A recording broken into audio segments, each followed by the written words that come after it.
For those of us looking for Claude level performance, but at a fraction of the cost of Claude, because Claude is crazy expensive, as we all know, DeepSeek V4 might be the answer. It was released last Friday, and it's already showing benchmarks around Claude level, which is pretty good, but with a 50x lower cost compared to Claude. We can see a breakdown right here. Just to give you an idea what that looks like cost-wise, we can see here that Claude Opus and Sonnet are down at about the $18 and $30 mark, respectively. This is looking at pricing per million input tokens, so it just gives you a sense of how pricey Claude is compared to DeepSeek V4 Pro, which is down here about middle of the pack at $5.22, so not too bad.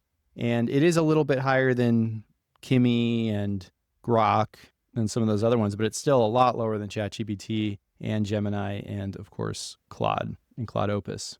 This is something that we've been waiting for a while from the DeepSeek folks. I know that the previous version was quite impressive, and we were just kind of waiting for them to come out with an answer to all these latest releases from the Claudes and the ChatGPTs of the world.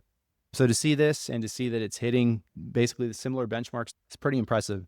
I think for individual developers and smaller teams, this is mostly good news because now you have access to a model that competes with these top tier models on coding tasks, supports a 1 million token context window, but at the same time costs a fraction of what the US providers charge. DeepSeek is a Chinese AI company. So if you're building agentic coding tools, if you're trying to automate your code review process, or you're running software engineering workflows at any real volume, the V4 Pro deserves some serious consideration for that.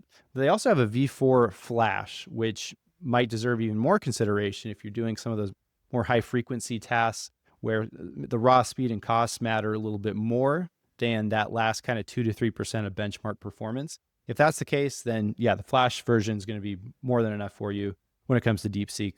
For enterprise teams, there might be a little bit more nuance to the decision. Obviously, the larger teams can afford maybe a higher token output from the Claudes of the world.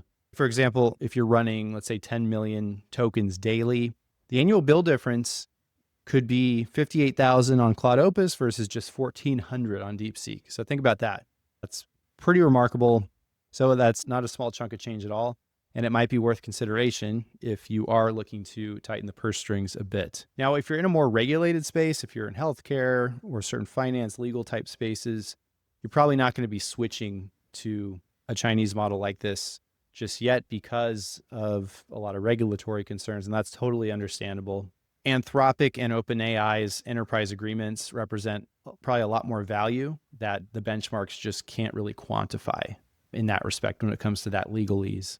But when we're talking about these kind of insane price point differences, it is going to make the OpenAIs and the Anthropics and Googles of the world take notice.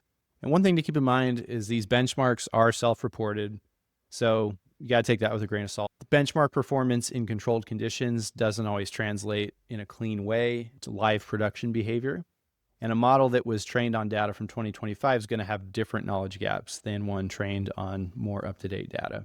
So over the next 2 to 3 weeks, I think we'll see much more realistic evaluations on where DeepSeek V4 is at in comparison to the rest of them. But so far, it's looking pretty interesting. So where Claude still leads in some of the nuanced reasoning, factual recall, the real answer about which platform is better depends on what specifically you're building and if you're trying to build at scale. And then, of course, what are your cost considerations? It's going to be interesting over the next few weeks to see where this goes. Leave a comment. Let us know if you've tinkered with DeepSeek V4 at all and if how you kind of view it compared to Claude and especially the new Claude Opus 4.7.